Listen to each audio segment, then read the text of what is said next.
Penguin Random House Audio presents Storybook Ending, a novel, by Moira Macdonald. Read for you by Kelli Taker. For Bruce, Beneath the Moon and Under the Sun. Everybody allows that the talent of writing agreeable letters is peculiarly female. Jane Austen, Northanger Abbey. It's all about developing a conversation between the books. When they're placed side by side, they talk to one another. Paul Yamazaki, Reading the Room, A Bookseller's Tale. 1. April. The letter was a mistake. She was sure of it. April often wondered if living alone gave her too much time to ponder. She had a tendency to overthink, telling herself stories for company, to fill up her otherwise unoccupied rooms. Her apartment, for example, was the source of many stories.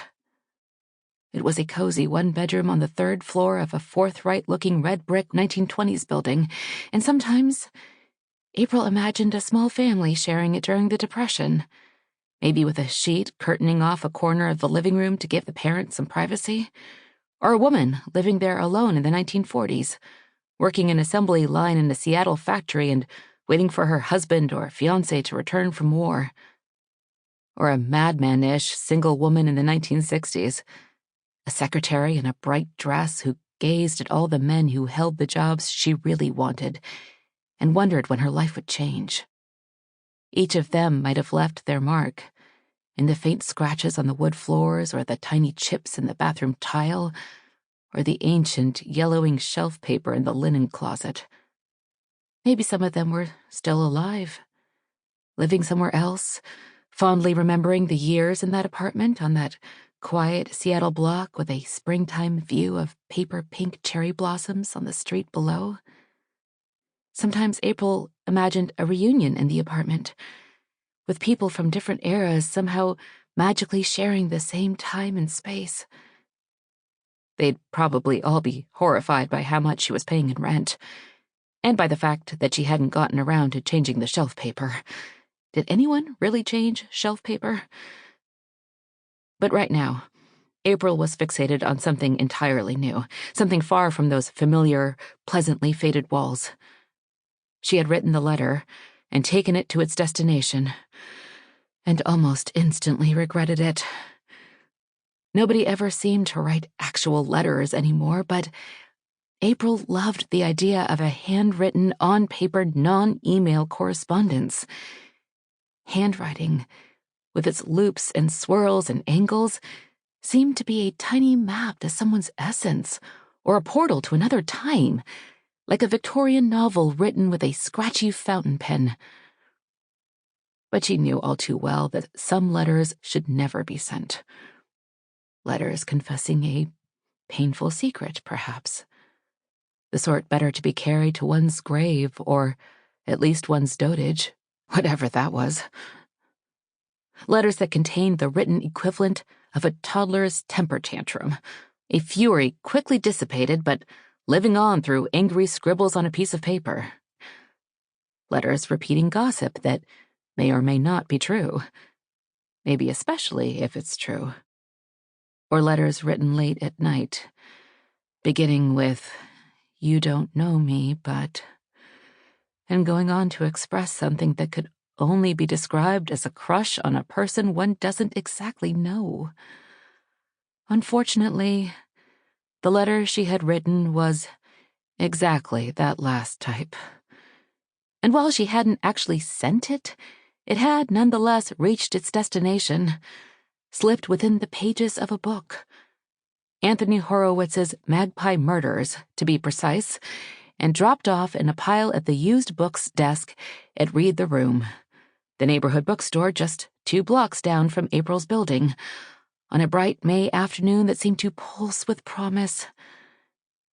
At the store, a 30-something man whose name April didn't know, with a carelessly becoming beard and the kind of gentle smile that might inspire bad poetry, had the job of tending to the new arrivals of used books, sorting and checking through them.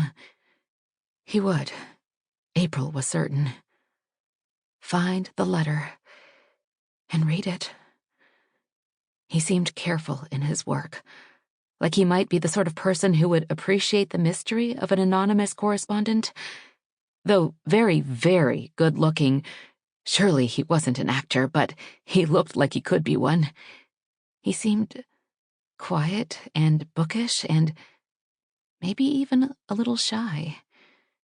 She'd seen him politely interacting with customers, and once watched him patiently looking up a book online for an elderly man who seemed highly skeptical of computers.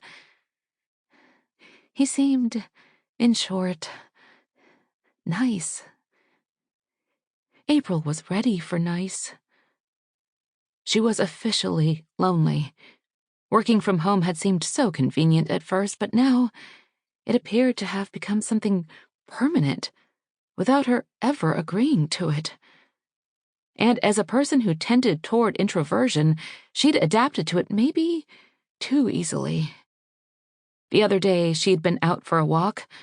She made herself leave the apartment once a day no matter what, even in the frequent Seattle spring rain, and found herself getting far too enthusiastic over a sweater-clad dog whose owner hustled her pet away quickly.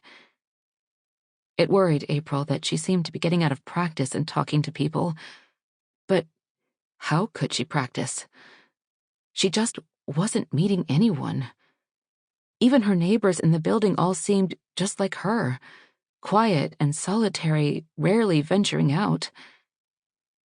April heard their music and footsteps and mysterious thumps, but rarely saw them, imagining their stories rather than knowing them.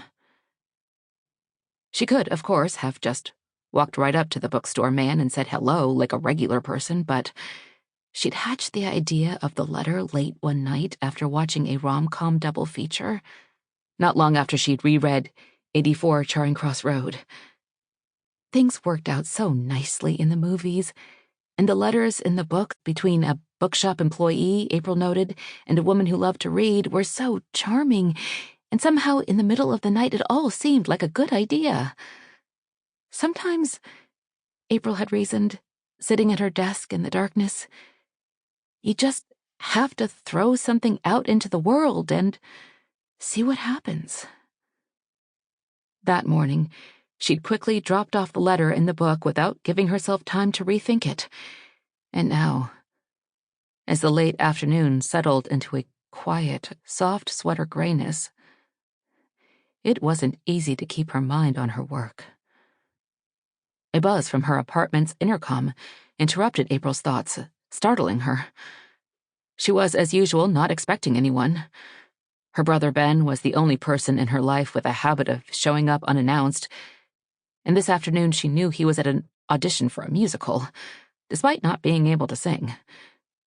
She crossed the room and pressed the button. Hello? I have a pizza delivery for Jackson? Sorry, April said. That's next door, number 305?